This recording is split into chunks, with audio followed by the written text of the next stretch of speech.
போட்டி நாற்காலி யாருக்கு என்கிற தலைப்பில் நான் உடன்படவில்லை என்று மரியாதைக்குரிய அண்ணன் கல்யாணசுவரன் சொன்னாங்க. நானும் அந்த தலைப்பில் உடன்படலை. காரணம் என்ன அப்படின்னா, திராவிட முன்னேற்ற கழகத்தின் சார்பாக வந்திருக்கிற மரியாதைக்குரிய அண்ணன் ராஜீவ்காந்தி அவர்களுக்கு ஒரு கோட்பாடு ஏற்கனவே இருந்தது. இப்போ ஒரு கோட்பாடு இருக்கு, திராவிடம்ங்கிற கோட்பாடு இருக்குது. அவர் ஏற்றுக்கொண்ட தத்துவத்தின் அடிப்படையில் திமுகவுக்கு திராவிடம் அப்படிங்கிற கோட்பாடு இருக்கு. அதிமுகவும் திராவிட கட்சியுடைய குழந்தை என்று கடந்த மாதம் கூட எடப்பாடி பழனிசாமி அவர்கள் அறிவித்தார்கள். ரெண்டுமே திராவிட கட்சி. இந்த ரெண்டுக்கும் மாற்றாக 50 ஆண்டு காலமாக இந்த மண்ணை ஆண்டிருக்கிறது திராவிடம். திராவிடம் என்கிற சொல்லாடலே தமிழ் சொல் கிடையாது. திராவிடம் என்கிற தமிழுக்கு தேவையும் கிடையாது. நான் தமிழன், நான் என் தாய்மொழி தமிழ் மொழி, அதனால் நான் தமிழன். இங்கே வாழ்கிற மக்கள் தமிழர்கள். என்னுடைய நிலம், என்னுடைய பண்பாடு, என்னுடைய கலாச்சாரம், என்னுடைய மொழியை காப்பாற்ற அரசியல் தமிழ் தேசிய அரசியல் என்று திராவிடத்துக்கு மாற்றாக ஒரு தத்துவத்தை முன்னிறுத்துறோம்.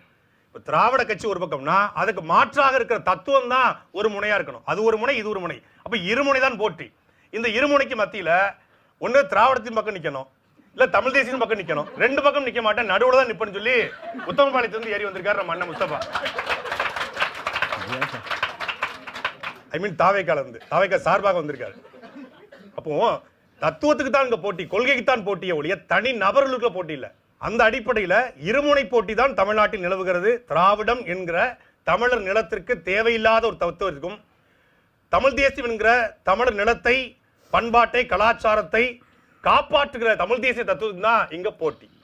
அண்ணன் ராஜீவ்காந்தி அவர்கள் பேசும்போது சொன்னாங்க, 2ஆம் சுற்றுல மறுக்கலாம், ஆனா இந்த வடிவேல் ஒரு படத்துல பேசிக்கிட்டே இருக்கான், பாம்பை காட்ட மாட்டானுங்கிற மாதிரி மத்திய அரசு இதை செய்யவில்லை, மாநில உரிமையை மறுத்து விட்டது, ஜிஎஸ்டியை தரவில்லை, திட்டங்களை மாத்தி விட்டார்கள், சட்டங்களை மாத்தி விட்டார்கள் சொல்றீங்க. ஓட்டு போட்டது மோடிக்கு ஓட்டு போட்டோமா 2011 2021 உங்களுக்கு ஓட்டு போட்டோமா? ஸ்டாலின் தான் வராரு, விடியல் தர போறாரு, அதுதான் மக்களோட முடிவுன்னு நீங்க. திமுகவோட தேர்தல் அறிக்கை இருக்கிறது. மரியாதைக்குரிய நெறியாளருக்கு ஒண்ணு, அண்ணனுக்கு ஒண்ணு, எங்க அண்ணனுக்கு ஒண்ணு இருக்கா? இந்த திமுகவின் கதாநாயகன் என்று மரியாதைக்குரிய தமிழ்நாடு முதலமைச்சர் ஐயா ஸ்டாலின் அவர்கள் சொன்னாங்க.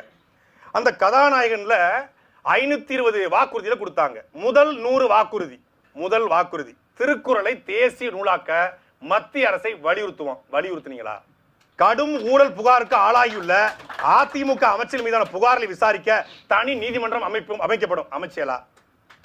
அனைத்து சட்டமன்ற தொகுதியிலும் மக்கள் குறைகளுக்கு முகாம்கள் நடத்துனீங்களா? முதலமைச்சர் நேரடி கட்டுப்பாடு தனித்துறை உருவாக்கப்பட்டு உங்கள் தொகுதியில் ஸ்டாலின் திட்டத்தின் கீழ் பெறப்பட்ட மனுக்களுக்கு 100 நாட்களுக்குள் தீர்வு வழங்கினீங்களா? ஆவின்பால் லிட்டருக்கு 3 ரூபாய் குறைக்கப்படும், குறைச்சியலா? அனைத்து தரப்பு மக்களின் நலத்தில் கருத்தில் கொண்டு பெட்ரோல் டீசல் விலை 5 ரூபாயும் டீசல் 4 ரூபாயும் குறைக்கப்படும், குறைச்சிங்களா? சமையல் எரிவாயு லிட்டருக்கு சிலிண்டருக்கு